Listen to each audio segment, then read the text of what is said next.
Alright guys, welcome back to another episode of the Subscriber Dynasty. We had to reset again, as you can tell, no longer with the Fresno Bulldogs, Fresno State.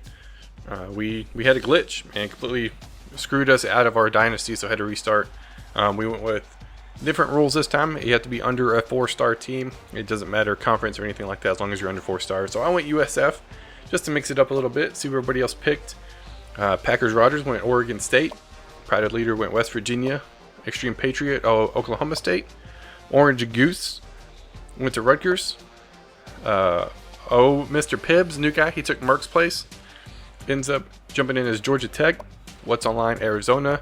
Brian Gators, Illinois. Donner Squad, UCF, he is my rival. We'll play each other every year, which is just fine because, like I've said before, this dude's good. The only way I can get better is if I play him and beat him eventually. So there we go. Michigan State is LSU trainer Matt. Did I say Michigan State? Mississippi State. Sooner Magic picked Louisville, and the Italian picked Kentucky. So we are ready to get this season rolling. Let's look at the custom schedules real quick. I'm not going to go through my roster or anything yet. We'll save that for another time. My season sucks to start off with. I got 3 users back to back, man. Sooner Magic requested to play me week 1. So I got it. Extreme Patriot requested to play me as well. And then, of course, UCF requested to play me, but we play each other anyway, so it's all good. There you go. I got 4 user games. There's a lot of us that have 4 user games. Just the way it works. West Virginia's schedule. Most of his are beginning of the year. I mean, I scheduled him just 2 user games. Everybody else was taken. Everybody else's schedules are full. All the schedules are full, so he's got a couple of good games there. Arizona has got 3 games, pretty sure. Yeah. Some of these guys, it's real hard because some of the guys were requested to play and some of them weren't. I need to keep track of who's who, just so, or who plays who, so I know the next year or whatever to not schedule them again. I want to try to make it to where everybody plays everybody at one point, because I know throughout the years I have missed out on playing people in the dynasty, and that's unfortunate. So hopefully I can get it all scheduled to where it doesn't happen. I think the SEC's got the roughest schedule out of everybody. I mean, these games were requested right here to play, and then Mississippi State, I mean, obviously in conference, so no big deal there. A lot of user games towards the end of the season or rivalry week, I turned on protected rivalries for some of those rivalry games, so it's going to be interesting. It's going to be very interesting. A lot of user games. I tried to spread them out as much as possible, but as you can tell, I mean, some of these like from week 9 on are locked. Like, I can't do anything about it, so I tried not to schedule users week 1, but it is what it is, man.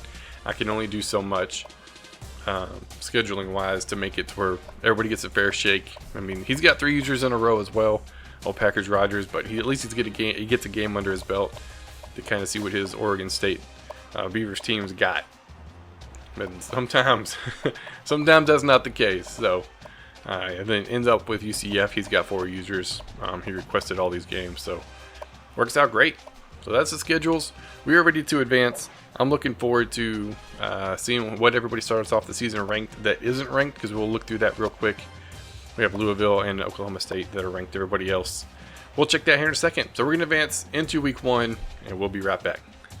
Alright, we are officially in week 1. I play Louisville. It's going to be a heck of a game. I think we played each other in our conference in the Mountain West last couple of years, and I know every time we play it's a good game. So definitely looking forward to that. Haven't done my recruiting yet. We'll save that for later. Before I continue, let me show you our rules and stats and settings and all that. That's because I forgot to do that a while ago. Bam. Let's check out the gameplay options. This is what we're looking at. We allow custom playbooks because literally almost everybody uses it. You start off at level 20. I did this to prevent future people joining and not getting XP. I mean, 20 will pretty much unlock everything and recruiting that you need. You still will be glitched, obviously, but at least you will be able to compete recruiting wise. 7-minute quarter length, game speed normal, all that jazz. Game rules. This is what we're looking with. Things is pretty close to what we were last year. I might have tweaked a couple of things here or there. just to see what it's going to be like, because I want it to be a little challenging. At the same time, I want it to be fun. So these are our settings. If you need to pause it, pause it. If you don't need to pause it, then fine. You can read really fast and you're good to go. I can't read that fast. I mean, I can, but I can't. So I'd pause it. I'd probably be one of the people to pause it. So we already saw who everybody else plays. We'll go ahead and go back through it. Oregon State and Boise, West Virginia, Auburn, Oklahoma State, Cal, Rutgers, Fresno State, Georgia Tech's got a bye week, Arizona, BYU, Illinois, Baylor, UCF has got a bye week, Mississippi State's got a bye week, Louisville and myself, and then Kentucky and Houston. We want to check out the preseason polls, see where everybody's sitting, and Alabama number 1. Alabama, Clemson, LSU.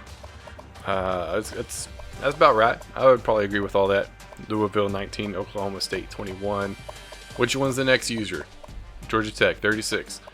Okay, Mississippi State 41, Arizona 43, USF. Myself, really? I'm that high up there, 49. I'll take it. I mean, USF in real life is doing really good. UCF 56, Kentucky 59, Oregon State 61, West Virginia 62.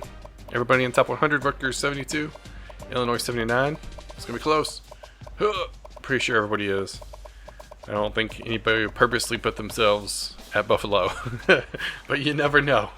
So that's what we're looking at. Preseason rankings. Looking forward to seeing how that rolls out. Let's look at the conference outlook. Not really care about the Heisman now because that's going to be all computer. All right, now Temple's projected to win it. Myself, USF. It's going to be between us. As long as I can beat the computer, and maybe I can pull out the upset and knock him off for the first time ever. Guys never lost in this dynasty, so definitely going to be interesting. We have 2 people in each conference. Like, it's weird. If a user's in a conference, there's 2 people. There's not like a split. There's not 3. It's just 2. We didn't give Big 12 a conference championship just because it doesn't make sense. They don't have one. So if we need to, we might. But as of right now, not really. All the users, like I said, we have 2 people in every conference. It's actually really cool.